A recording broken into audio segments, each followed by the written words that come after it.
last week. Kakayan. I'm Terence Villaromeo. Came from Paris State University. Point guard, Rookie of the Year last year. Sa tingin ko marami pa akong kailangang matutunan at saka baguhin na iba kong mga dapat baguhin. Siyempre pag sinabi mong point guard, ikaw yung next sa coach na kung ano sasabihin ng coach mo, kailangan na iparating mo sa mga teammates mo ng tama. Yun sa tingin ko, magiging leader sa loob ng court. Sa tingin ko, hindi pa ganun kaayos kasi may mga times na naladala ako ng emotion ko sa loob ng court. Minsan naladala ako ng galit kaya hindi ko na napapakinggan yung sinasabi ng coach. Derek Payne,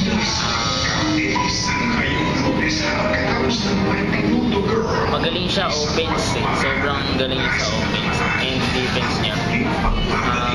Mahirap bantayan, malakas yung katawan, tsaka talino rin maglaro. Lester Alvarez, yun, isa sa pinakamagaling na point guard sa AAP. Sobrang mature na maglaro, sobrang mautak, tsaka dadala niya yung team niya sa point guard. Bobby Rayford, all talented. Siya yung sa tingin ko na full skill na player.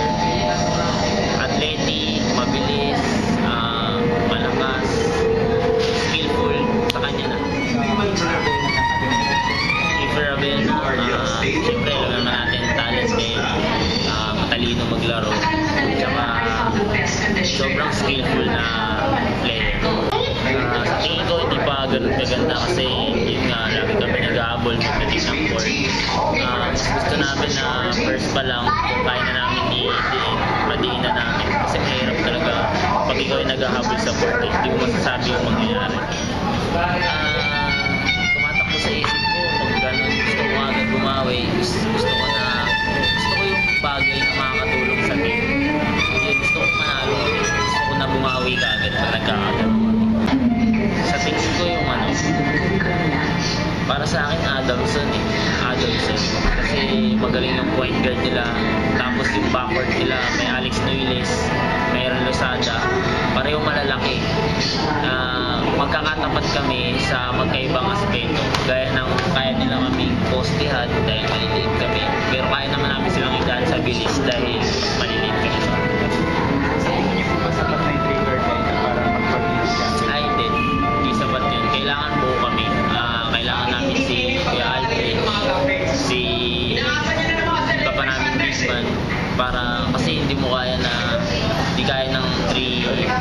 ng 3 girls na daling team sa championship. Kailangan buo kami. Sa tingin ko yung backcourt namin yung dalawang kasama kasi si RR saka si Mike, parehong magaling sa offense. Tsaka maasahan mo talaga sila kapag ka-open court ganyan. Maasahan mo sila dumiskarte, magaling sila dumiskarte sa loob ng court. Yun yung masasabi ko sa backcourt namin. Kaya nilang dumiskarte anytime nila gusto. Tsaka yun, pagka nagko-connect sila, tapos nagko-connect kami, kaming backcourt ng FEU, mas napapadali sa bigs. Kasi pag nagpunta sa amin yung depensa ng kalaban namin, may chance sila na mas makapag-contribute. Ganun din sa bigs na off kami, minsan sila yung nagko-contribute. Lumuluwang sa amin yung depensa, kaya kami naman yung nakakabalik. Kay Ling tsaka kay sobrang leader sila sa amin. Kumbaga sila yung pagka nagda-down kami, sila yung nag-up sa amin.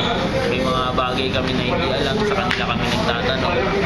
Lalo na si Jens, sobrang malalapitan talaga. Si Ping kaya niya eh. Sobrang yung defensive player niya eh. Sobrang galing niya. Hindi lang niya gaano niya ipapakita yung offense niya, pero kayang-kaya ni Ping na may pakita both offense and defense. Good luck sa atin. Be the best team. Yun lang.